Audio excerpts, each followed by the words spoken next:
For joining us.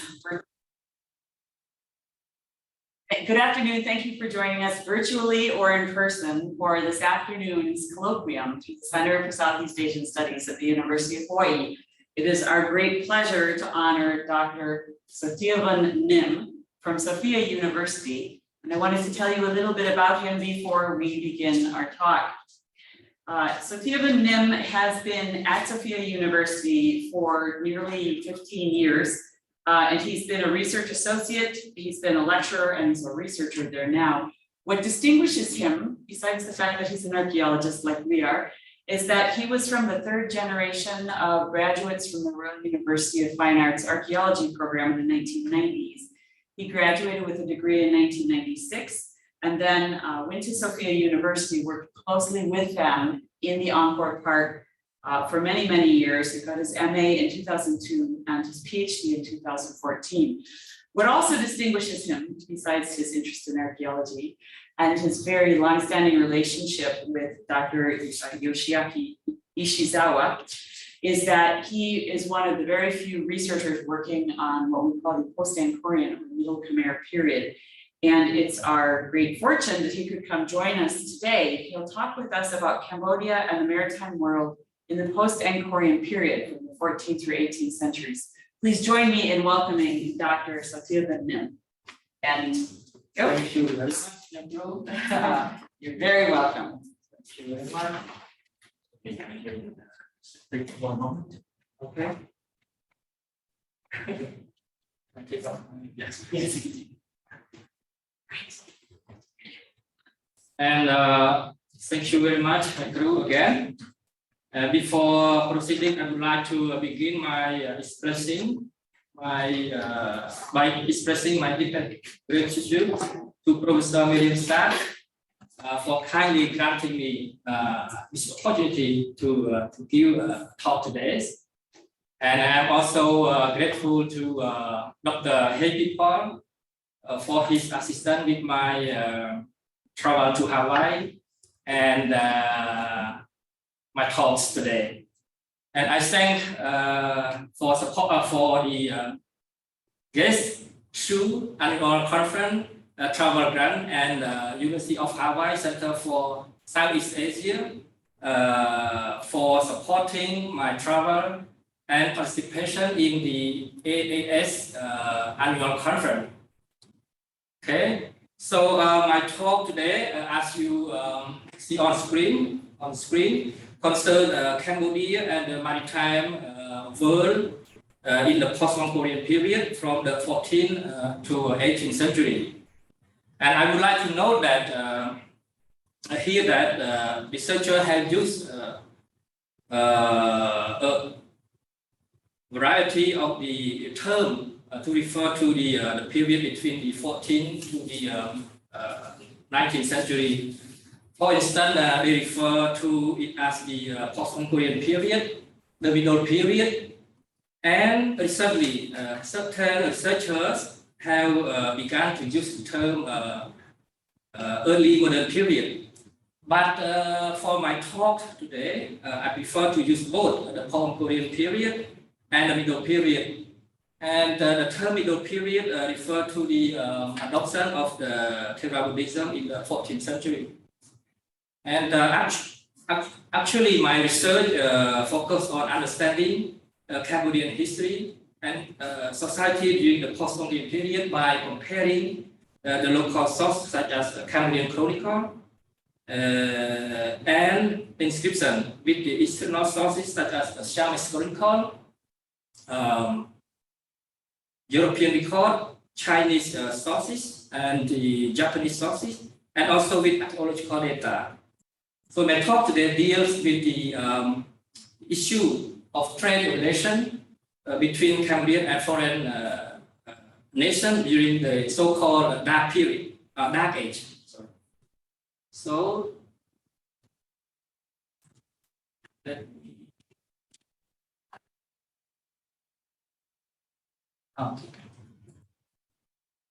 so this is my main point.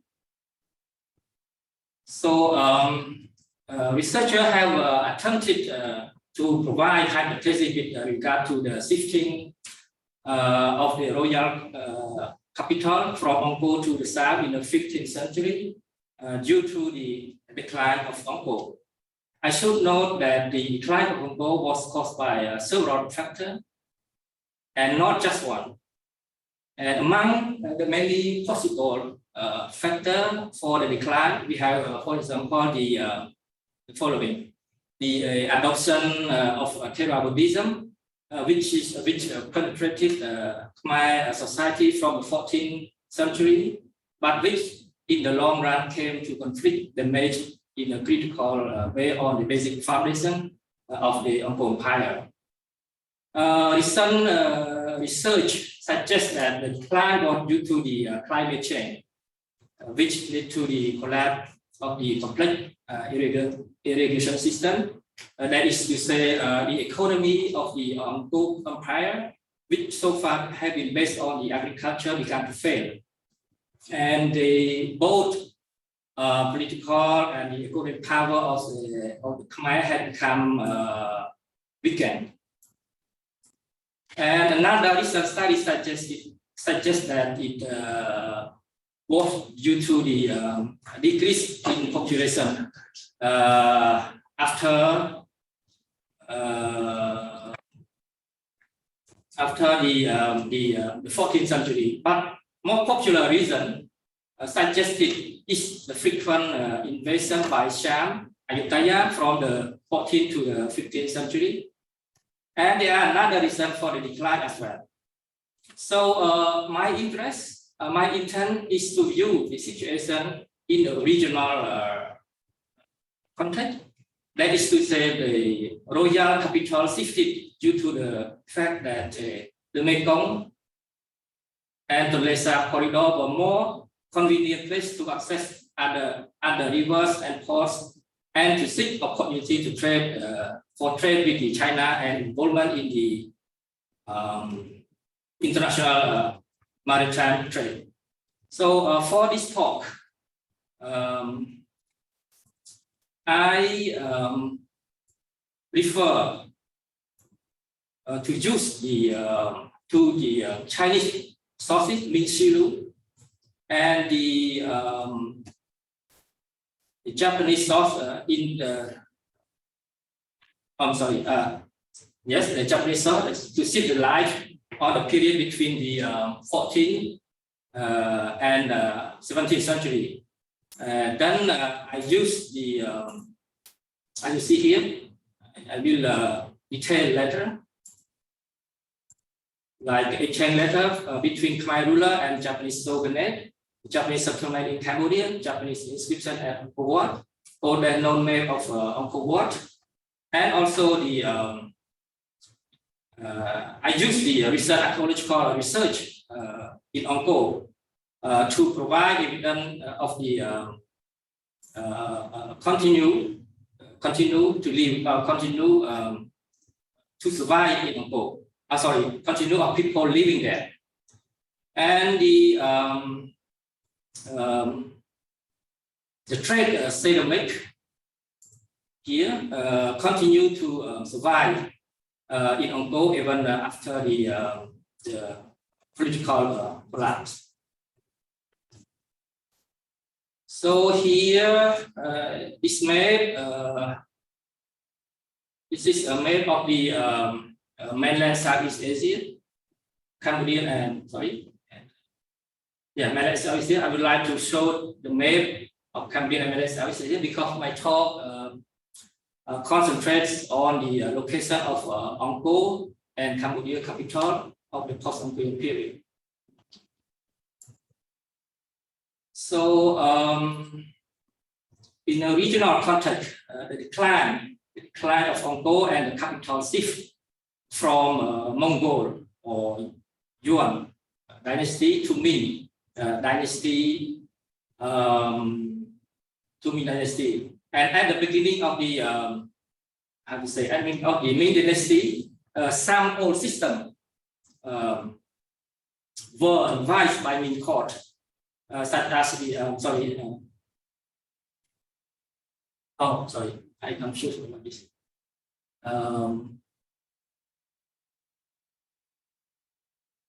the capital shift during the 15th century,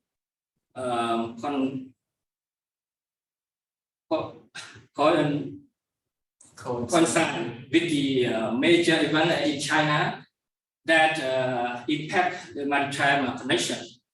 And in the 1368, the dynasty in China changed from Mongol or Yuan to the Ming dynasty. And at the beginning of the Ming dynasty, some old systems were revised by Ming court, such as the development of trade relation with the Southeast Asian, and Southeast Asia at the time had experienced the great change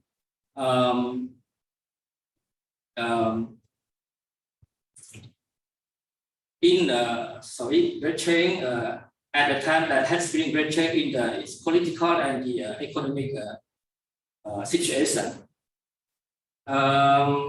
Diplomatic mission and maritime port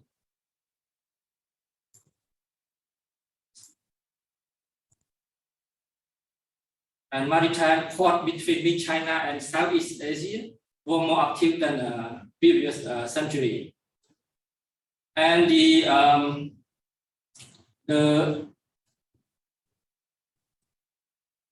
changing policy of the Ming dynasty also affected the Cambodian political and economic situation. So as the Professor Michael Vickery argued that the shifting of central power from Angkor toward the south was more convenient to get closer access to the sea. So I would like to briefly introduce the timeline and the important event between the end of the 13th and 18th century. So I classify them into 3 phases. So from the 1296 to 1419, based on the record of the Chitapuan, who came to Angkor in 1296. And the first Pali inscription written in the 1308, Cambodia adopted Theravada Buddhism in high society. So great monuments like those built in the Angkor period were no longer constructed, and the Sanskrit inscriptions were no longer engraved. So according to both Cambodian and Thai chronicle, Ayutthaya chronicle, Cambodia began to have conflict with the Shah Ayutthaya, and these conflicts are also mentioned in the Chitapuan record. So based on the Ming Shilu, the history of Ming dynasty, between the 1370 and 1419, Cambodian sent envoys to Ming China.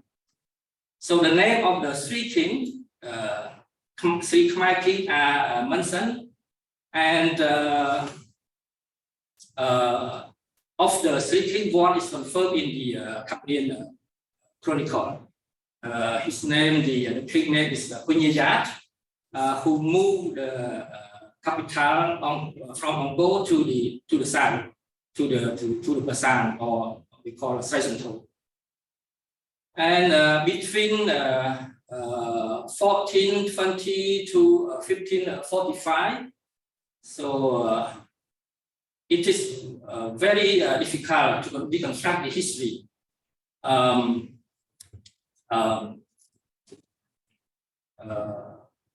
Owing the lack of the documentation concerning this transitional period. The Ming Shilu mentioned nothing about the war with the Ayutthaya or any other situation of that time. So information was basically drawn from the Cambodia and Ayutthaya chronicle, but they are problematic and need to be carefully considered. So far, basically, we know that starting from the 14th century, Angkor gradually declined, and in the middle of the 15th century, the king decided to move the the capital from Angkor to the south. So at the first to the Srasuto, as I mentioned earlier, and then to Long Wait and Oudong. When compared to the period from the 14th to the 15th century, we have more information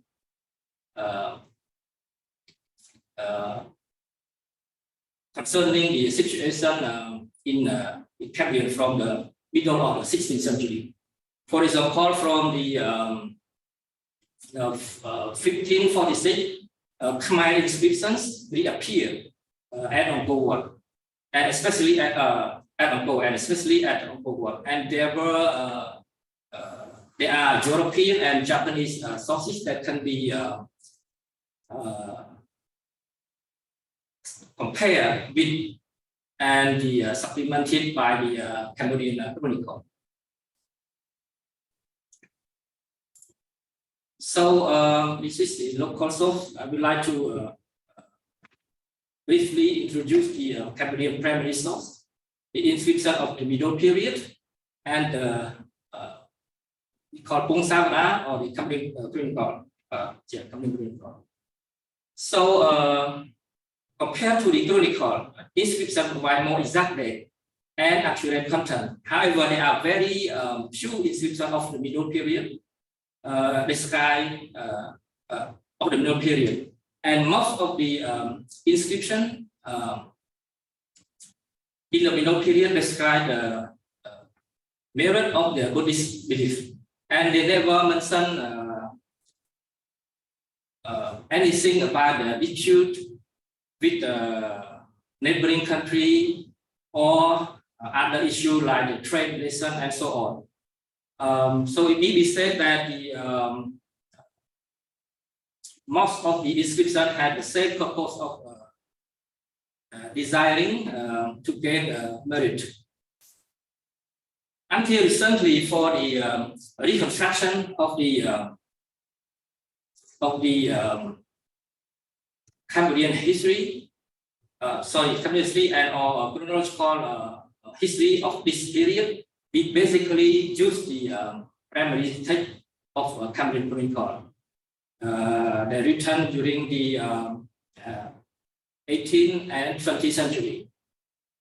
They recount events such as the royal succession conflict with the neighboring kingdom, and internal conflict. And however, the chronicle relating to this period are bewildering source of the information, and they are baffling because they were copied and revised many times, and they generally did not make any distinction between the factual and the fictional event.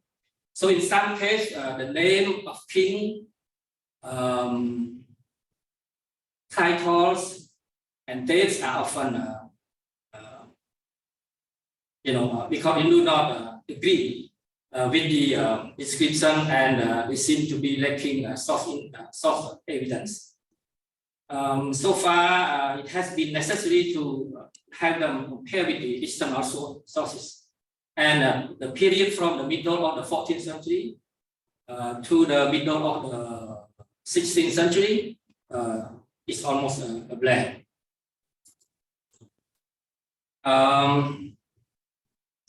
There is some information I extracted from the Ming Shilu, which was translated by from Chinese by Professor Giffey. I cannot pronounce it. Yes.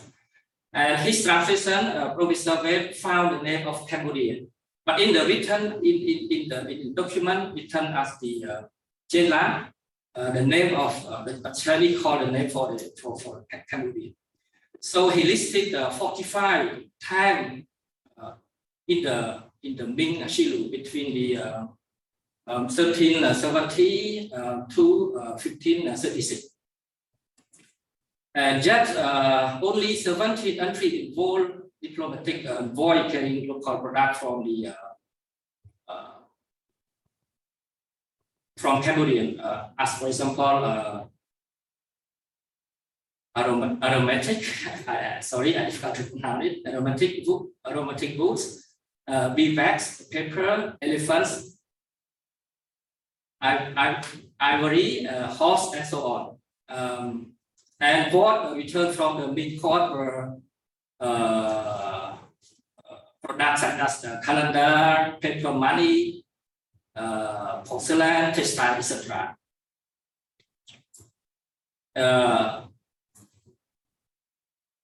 And although these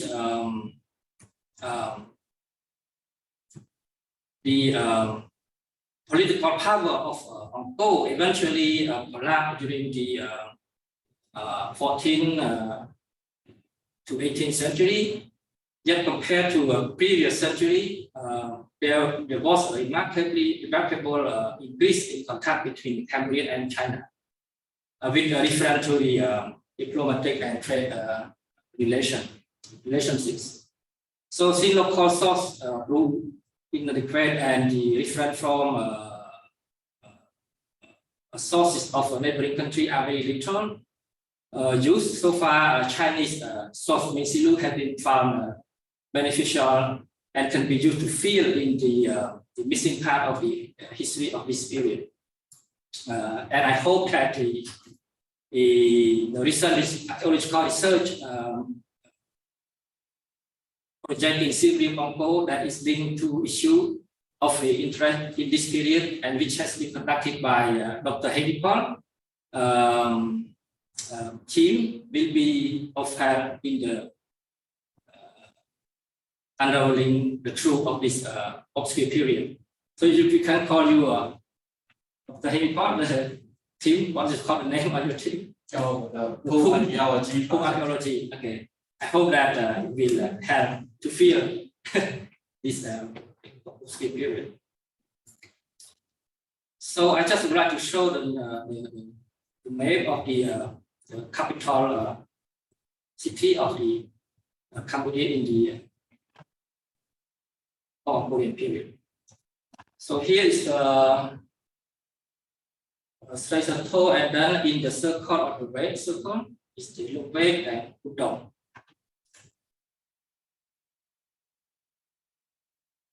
So the Lubek capital was established by the king Hongchan, who temporarily returned to Angkor. And the fact that is mentioned in the inscription of Angkor Wat of the year 1546 and the 1564. So the Dong capital was formed by the king Jejetha of the 17th century, and it continued to be a power base through the 19th century. Recent archaeological research conducted by the Japanese team of the Nara Institute and the Australia, the Flinders University, through surface collection and excavation, found Chinese ceramic such as the blue and white and brown glazed stoneware sets dated between the 16th to 17th century. So the excavation also unearthed various types of some of ceramic from China, Vietnam, and Thailand, and some from a few from Japan, which are largest number and dated to between the 16th and 17th century. So this shows that Cambodia was actively engaged in international maritime trade. So here I would like to introduce the Japanese document of sources. They call Tozen Usetsu Gaki. So Tozen Usetsu Gaki is the report of the Chinese junk trade that was submitted to the Nagasaki Authority of Japan, and which deals with the situation in the country where Chinese junk stopped before arriving in Nagasaki in Japan. at that time. So the report also mentioned the internal conflict among the royal family members that were divided into two lines between the 1679 and 1723. The legitimate king lived at Oudong, another called second king was settled in to the east to the Mekong River, and this conflict that mentioned in the report also described in the Cambodian royal record. So through this report, we have we know that the period was very attractive. Was a very attractive commercial period for the Chinese merchant, and there were at least 34 of Chinese junks in 44 years that supply products from Cambodia to the Japanese market. And I would like to introduce about the Japanese sources. So until now, we have not had any evidence of contact between Cambodia and Japan until the end of the 16th and 17th century. So in 1601, the Khmer king sent a letter to the shogunate, to the Tokugawa shogunate, and the purpose of sending the letter was for the establishment of trade and the friendship, good relation. So in 1603, the shogunate sent a letter with Vermilion trade seal for trading purpose.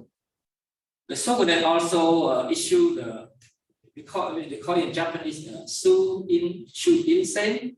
So it means a letter with a Vermilion seal as the license for Japanese traders to travel abroad.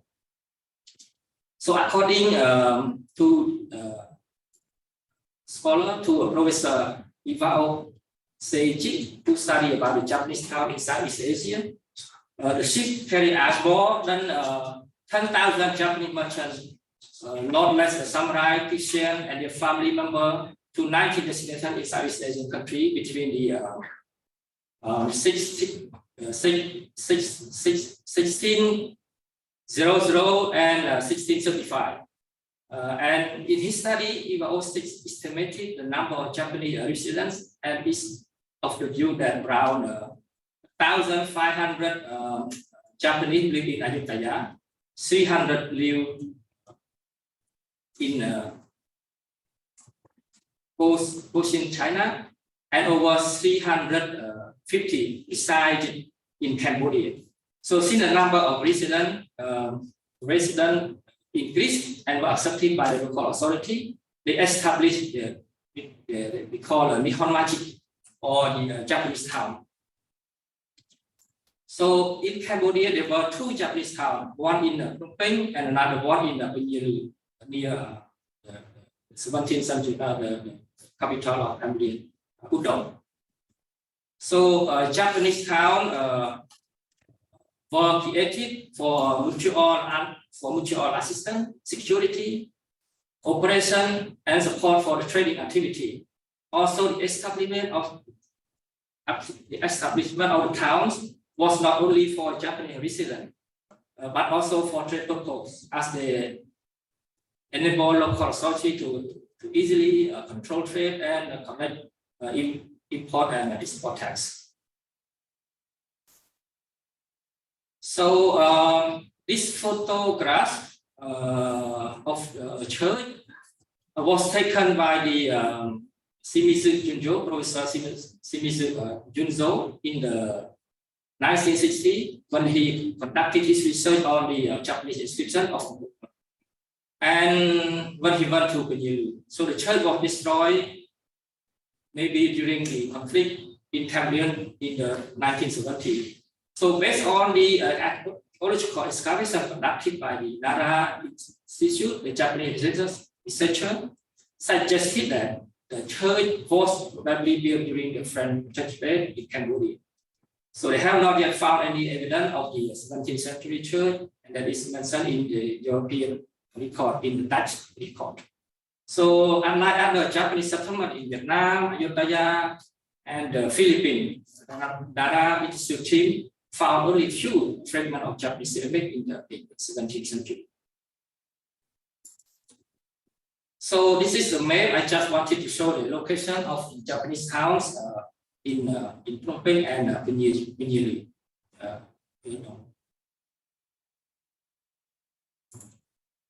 So the Japanese inscription at Angkor there are 14 Japanese inscriptions found at a gallery of 1,000 Buddha in Angkor, and most of them, most of those inscriptions are brief, very brief. The kind of how to say graffiti, and they record only name, nationality, and place of birth of the inscriber.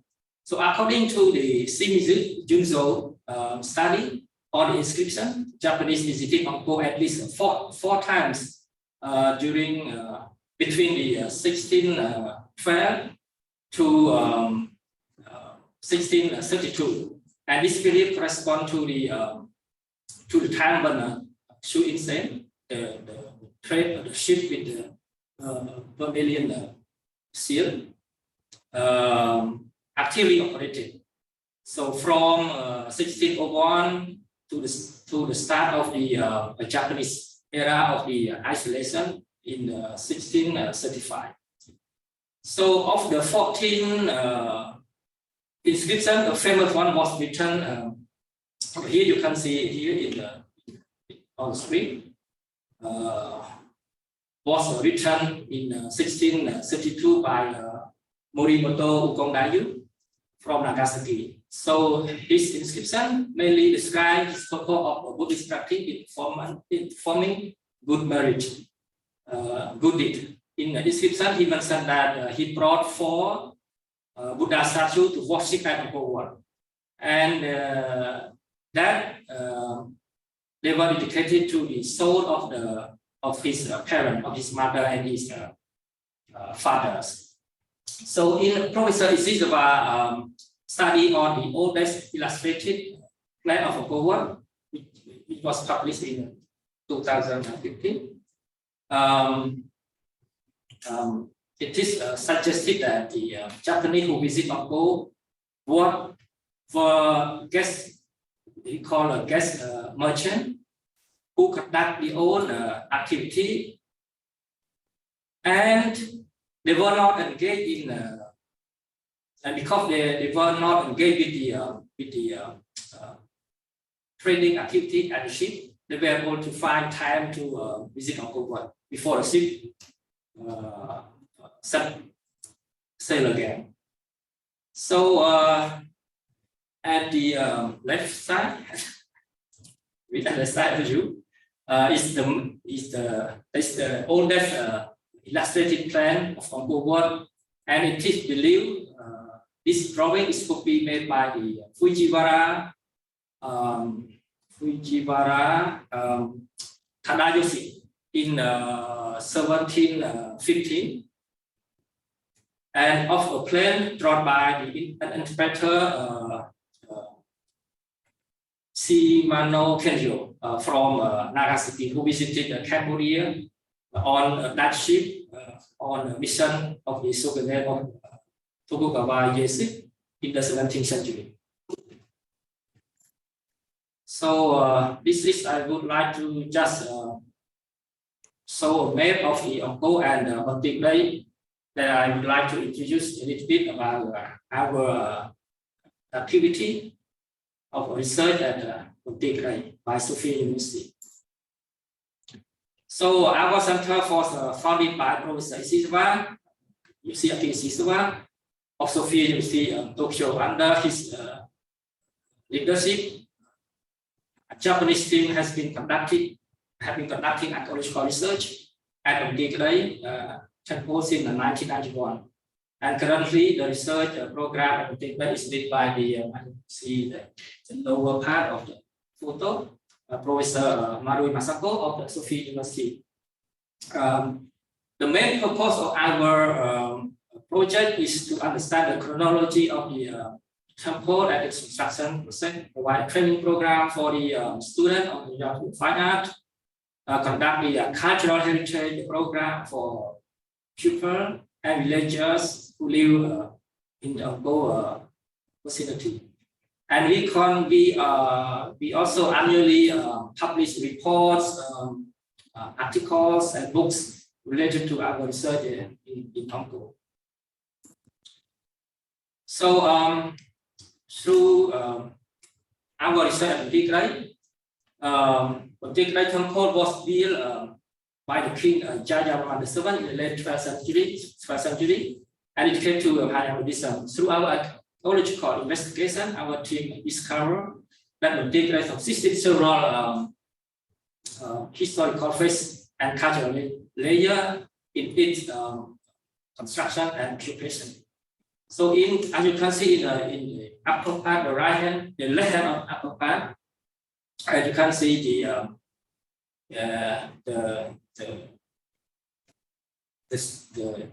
trend.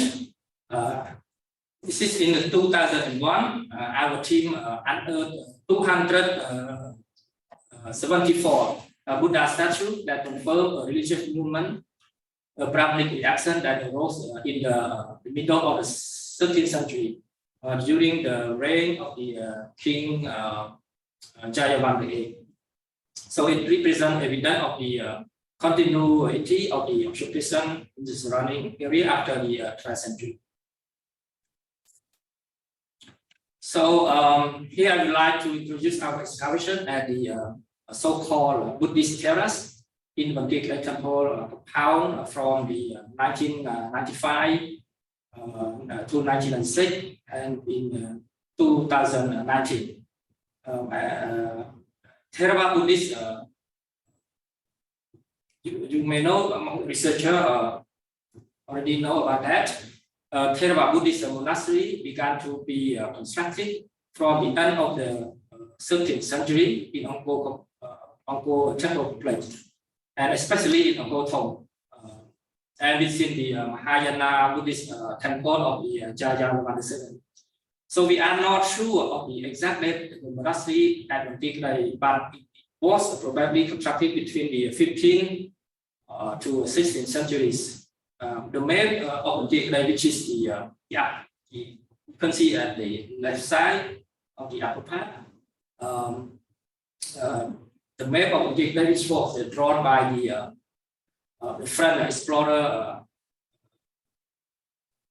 I difficult to pronounce his name, T. Zhangje, who came to Angkor in the 1890s, showed the place of monastery.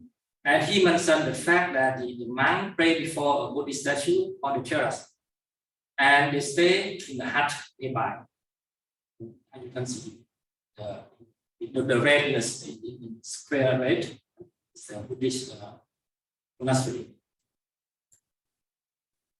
And our team conduct excavation at the terrace from the 1995 to 1996. We found various types of ceramic from China and Vietnam, and dated from the 16th to 19th century. And as you can see in the photo, there are two urns containing the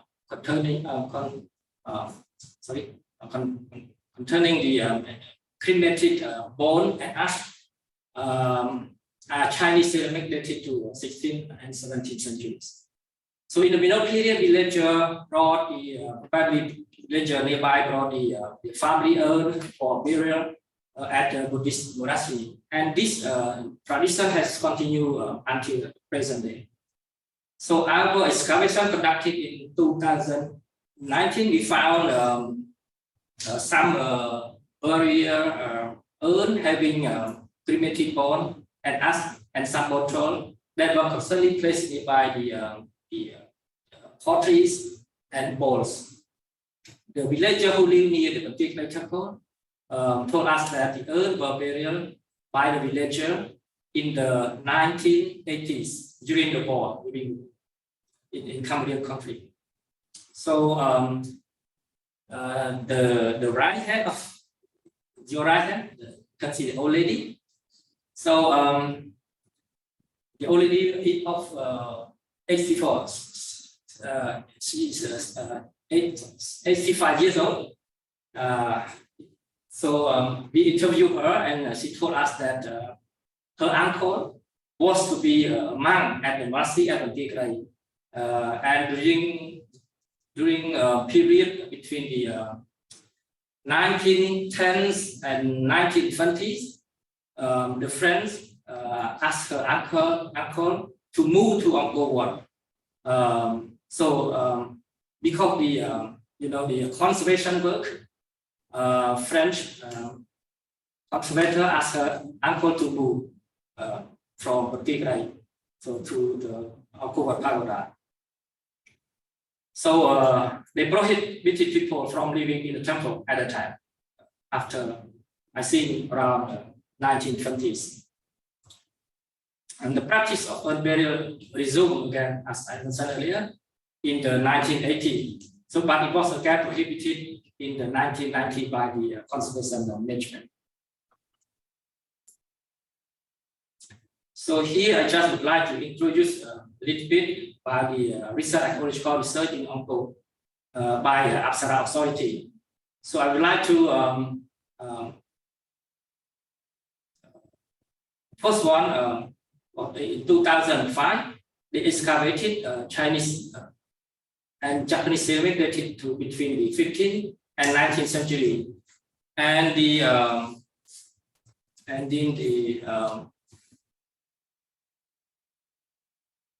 and Japanese ceramic at Kokotri, an Angkorian period temple that continued to be used in the Middle period as a Theravada Buddhist monastery, and which is located about 4 kilometers to the west of Siem town. So in 2014, they also unearthed a Chinese ceramic dated to 17th and 19th century at the 9th century temple of Lolei. And also last year in November, according to authority, who is in charge to discover at Angkor, he also found Chinese ceramic dated to 17th and 18th century. So those ceramic contain primitive human bone and ash. So the time is that okay for me?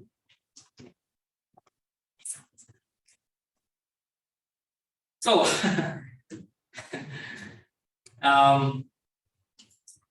the Eastern Orthodox, it listen to the European record, Chinese and Japanese document, so can be had to supplement the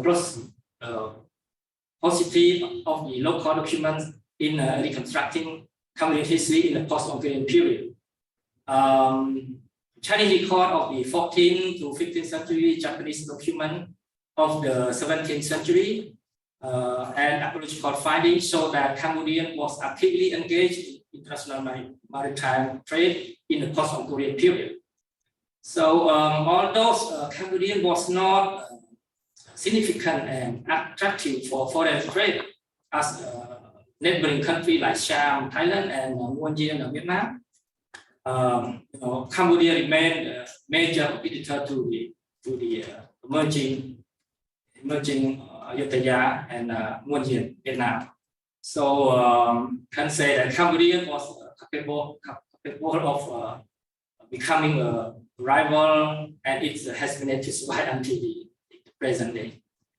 And people continue to live in Angkor around Banteay Kdei despite the political collapse during the 15th century.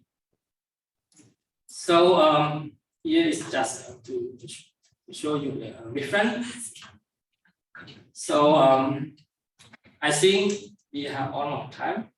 It's okay. So I would like to finish my talk here. Thank you very much for your attention.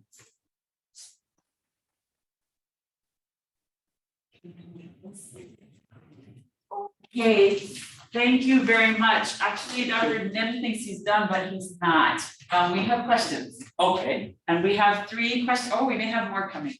I wanted to start with a question from Professor Andaya. I'm going to give it in English and people will repeat it in Khmer just to make it a little bit clearer. If I don't understand. Yeah, if you don't. Okay. All right. I also was interested. She said, what do you think the Khmer would have done with the Chinese calendars that they were getting as one of the imports? They would have been in Chinese script. So Dr. Andaya is trying to imagine whether these calendars were gifts to Khmers, or for whom and for what, or who is using those calendars? That's very good question. Actually, I don't know about that because I just extracted this information from the Ming course. So we are not sure, we never find that calendar. We don't know about that.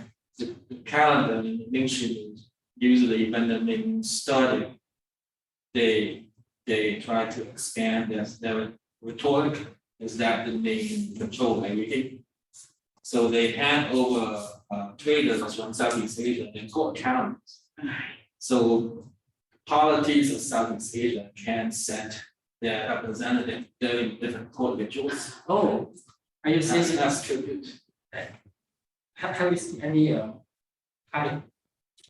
No, we don't know how it's a lot, but it just. sorry, I could not. I don't know. That's all right. Yeah. We're very lucky we have some extra specialists here. I would also add that from the Chinese point of view, Cambodia was a protectorate really since about the 3rd century CE. So from their point of view, they were interested in different kinds of control. Then I also had a question, sorry, some people did Q&A and some did chat, so I'm going to go back over here. Scott Pribble asks, do you know if there was an official Cambodian currency during this period? Like at what point did we get the currency, or was all of the internal trade and external trade done through bartering? Oh, related to the currency, we are not sure about that. And I think in the middle period, we never found any coin, not many, yeah, here. And until the 19th century, I think, during the Oudong period. Yes, it depends on who you believe. Archaeologically, we don't have any evidence, but the chronicle, if we believe the chronicle, that it becomes more accurate by the 16th century.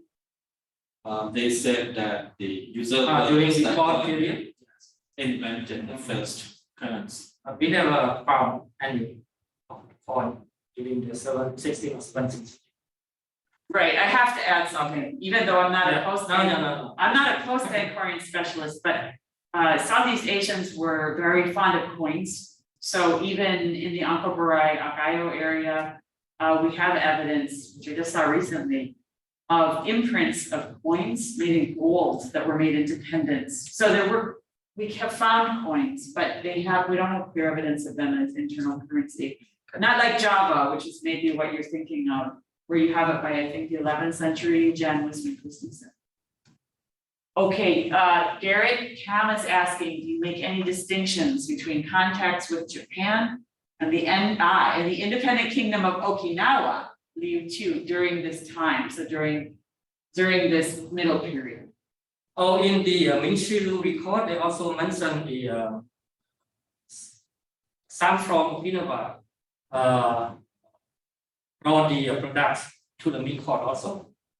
So not only come here, go to the Ming court, but from Japan, from Korea, and from Southeast Asia. And the Ryukyu kingdom was recognized by the Chinese. Yes, yeah, that's right. No relationship. There are no relations with Cambodia at the time. On the And 14th, 15th century, only from Nagasaki, right? Not from Okinawa. Thank you. Barbara Andaya also asks, because you showed the images from the 3 different sites that had jars with cremated remains, she asked, was jar burial being practiced throughout that period? Because she noticed the cremated bones. I was thinking, yes, but I also wonder, when did stupas become the dominant form of representation of burial monuments? And do we have cremations in jars going into the 18th, 19th centuries? Yes, I think it's continued from the middle period and until the present. They have a tradition to bury the urn at in the temple, in the monastery. But no longer. No, still, even now. Okay, so Practically, yeah. so perhaps the remains that have been found at Angkor are dated in the beginning, which goes back almost to the beginning of the adoption of terra. From the mostly from the 15th, 16th century.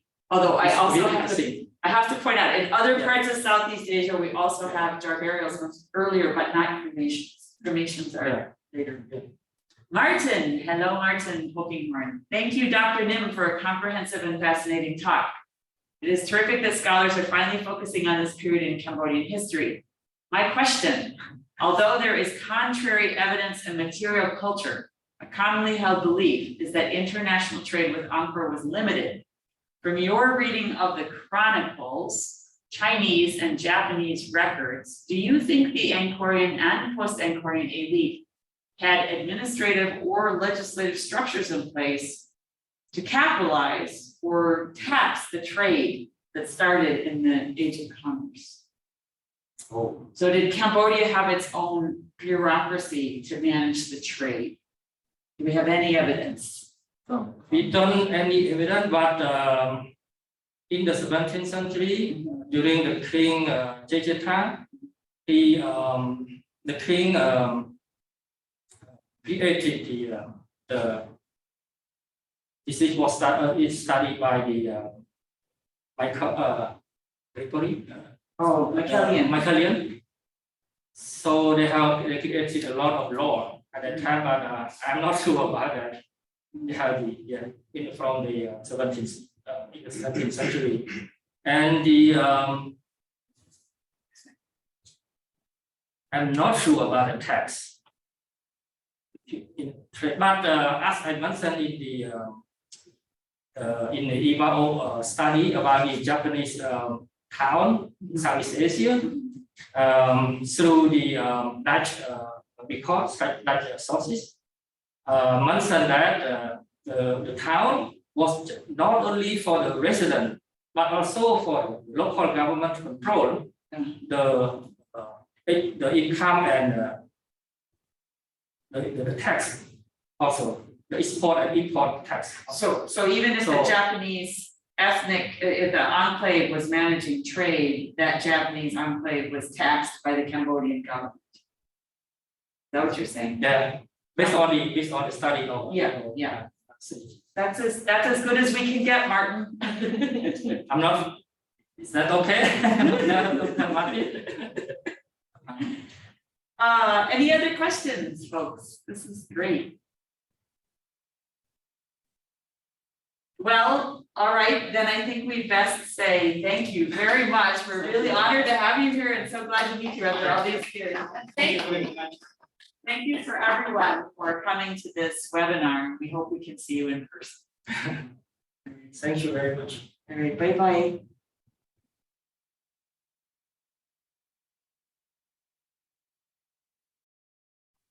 And then we can